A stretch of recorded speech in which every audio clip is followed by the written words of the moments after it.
हरियाणा में मंत्री पद की रेस शुरू। नायाब सिंह के मंत्रिमंडल में किसकी लगेगी लॉटरी और कौन होगा बाहर? हरियाणा में तीसरी बार कमल खिला है और इस जीत के साथ यह भी साफ हो गया कि हरियाणा में कांग्रेस के सारे आंकड़े और सारे दावे फेल हो गए और बीजेपी ने जीत की हैट्रिक लगा दी। लेकिन अब सबकी निगाह नई सरकार और कैबिनेट के गठन पर टिकी है।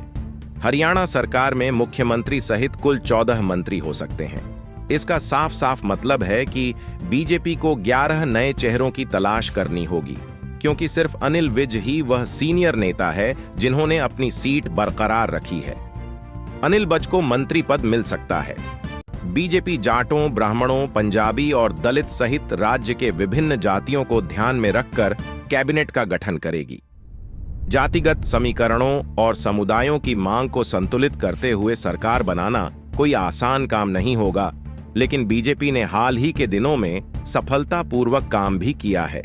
दरअसल पिछले साल दिसंबर में मध्य प्रदेश, राजस्थान और छत्तीसगढ़ के चुनाव जीतने के बाद पार्टी ने विधायकों और राज्य के नेताओं से परामर्श करने के बाद मुख्यमंत्रियों और मंत्रिमंडलों की घोषणा में अपना समय लिया। हरियाणा में भी इसी तरह के कदम उठाने की संभावना है। हरियाणा में बीजेपी की बात की जाए तो बीजेपी के पास अब दलित समुदाय से 9 विधायक हैं, 8 पंजाबी मूल के हैं विधायक, 7 ब्राह्मण समुदाय से विधायक हैं और जाटों के साथ साथ यादवों में से प्रत्येक के 6 विधायक भी हैं। पार्टी के पास गुज्जर, राजपूत, वैश्य और एक ओबीसी नेता भी है। इस सरकार में बीजेपी के पास 9 दलित विधायक हैं, जिनमें से 2 सबसे आगे हैं।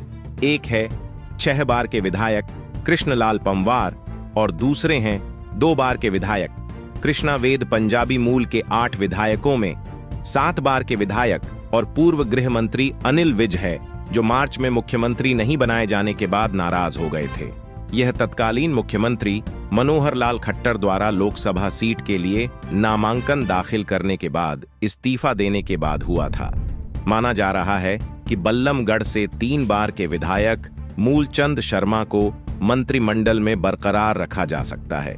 एक और संभावित 2 बार के लोकसभा सांसद अरविंद शर्मा है, जिन्होंने गोहाना जीता है, रामकुमार गौतम, जिन्होंने सफीदों से जीत दिलाई है, जिसे बीजेपी ने कभी नहीं जीता था।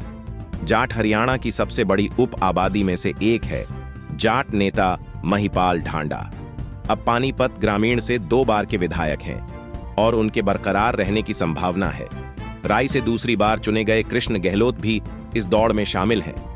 एक संभावित बड़ा नया नाम पार्टी के राज्यसभा सांसद किरण चौधरी की बेटी श्रुति चौधरी का भी है। अन्य संभावित उम्मीदवारों में वैश्य समुदाय के पूर्व मंत्री विपिन गोयल शामिल हैं। हरियाणा में सबसे अमीर महिला और हिसार से निर्दलीय विधायक सावित्री जिंदल ने औपचारिक रूप से बीजेपी को अपना समर्थन दे दिया है। इससे उनके नए मंत्रिमंडल में शामिल होने की संभावना बढ़ गई। फिलहाल आने वाले वक्त में साफ हो जाएगा कि किसे मंत्रिमंडल में जगह मिलेगी और किसे बाहर का रास्ता दिखा दिया जाएगा। इस खबर में बस इतना ही। अपडेट्स के लिए बने